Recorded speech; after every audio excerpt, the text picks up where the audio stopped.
All right, this is for help with 19.4 reading questions.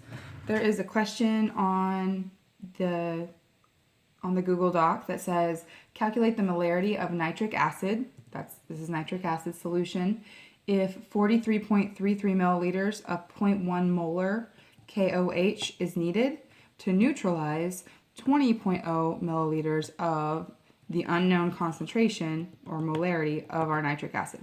So we know that this amount of this base is going to neutralize this volume of whatever concentration this is, nitric acid. So the first thing you want to do is to kind of get a visual of what the chemistry is here. So I know that I'm going to combine my potassium hydroxide, KOH. Potassium hydroxide is a base because it has that hydroxide group, OH negative, with my nitric acid. And when I do that, I know it's going to make water, and it's almost always going to make water and salt when you combine acid and base.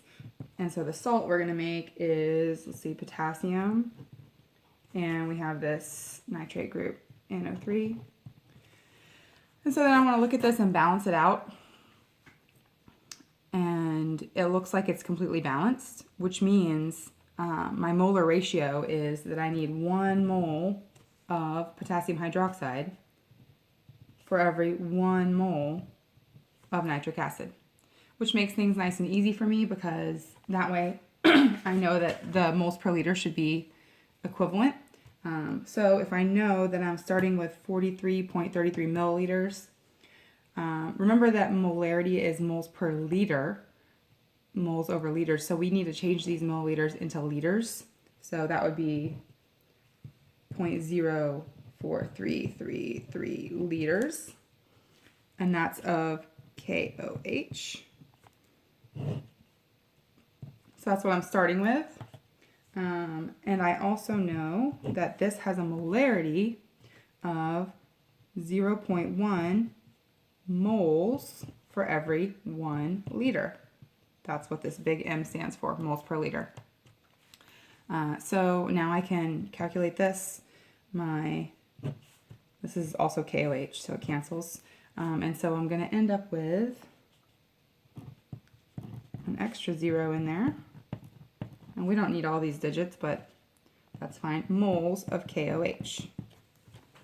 And so now that I know how many moles of KOH I'm actually using, my moles of potassium hydroxide should be equivalent to the moles I need to use of my nitric acid, because in the equation it's a 1-to-1 relationship.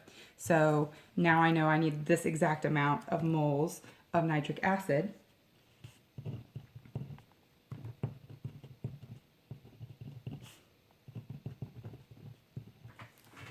And I want to find the molarity, which remember is the moles per liter. Well, I know how many milliliters I have, which means I know how many liters I have. Just move that decimal over. So I know for my nitric acid I need this many moles in this amount of volume, which is what they said we have.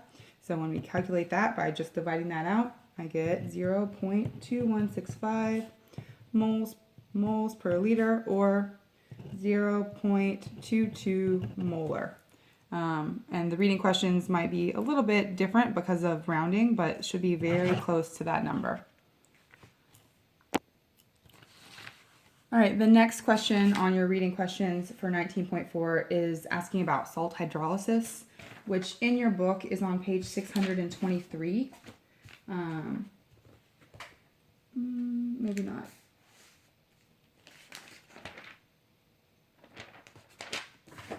Sorry, guys. It is on page 621 at the bottom. But I don't like the way the book, they don't go into the explanation of this very well, so I'm going to do a couple of these with you. So remember that an acid plus a base gives you salt plus water. So they're giving us these salts. So the first salt they give you is potassium fluoride, which is KF. Oh, there we go.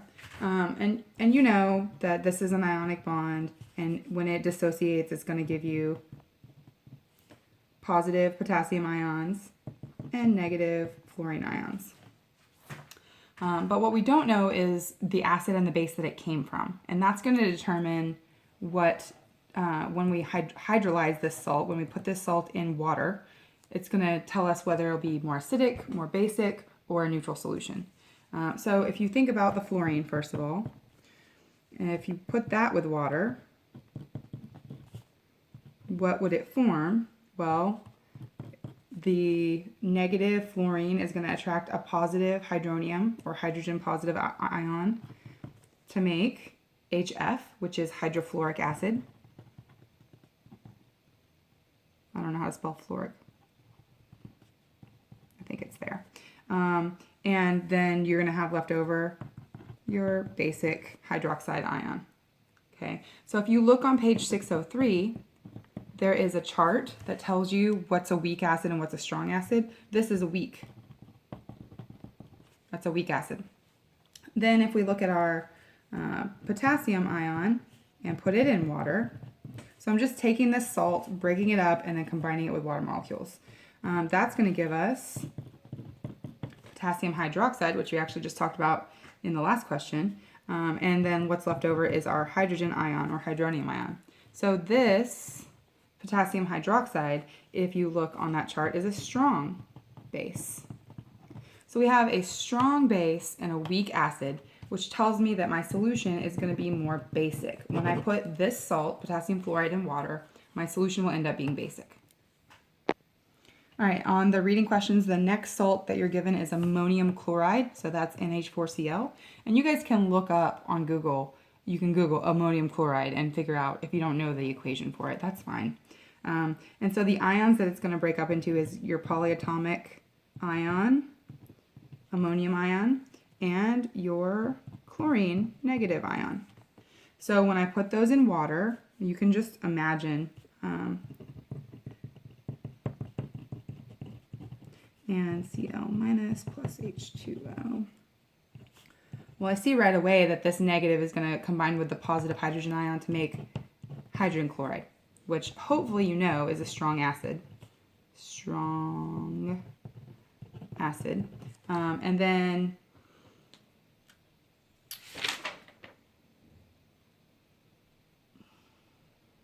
this is going to make ammonia. Okay, so this one's a little weird, but so this one took a hydrogen ion to make HCl, and you have the hydroxide ion left. This one is going to give its hydrogen to make regular ammonia instead of an ammonium ion, and then it's going to give you a hydrogen positive or a hydronium. Same thing. You can put H plus or H3O plus. They literally mean the same thing. One just has a water stuck to it. And so this is a weak base. Ammonia, like we use in Windex to clean our house. And so we have a strong acid with a weak base when we put this salt into water, which tells us it's going to be a more acidic solution. Okay.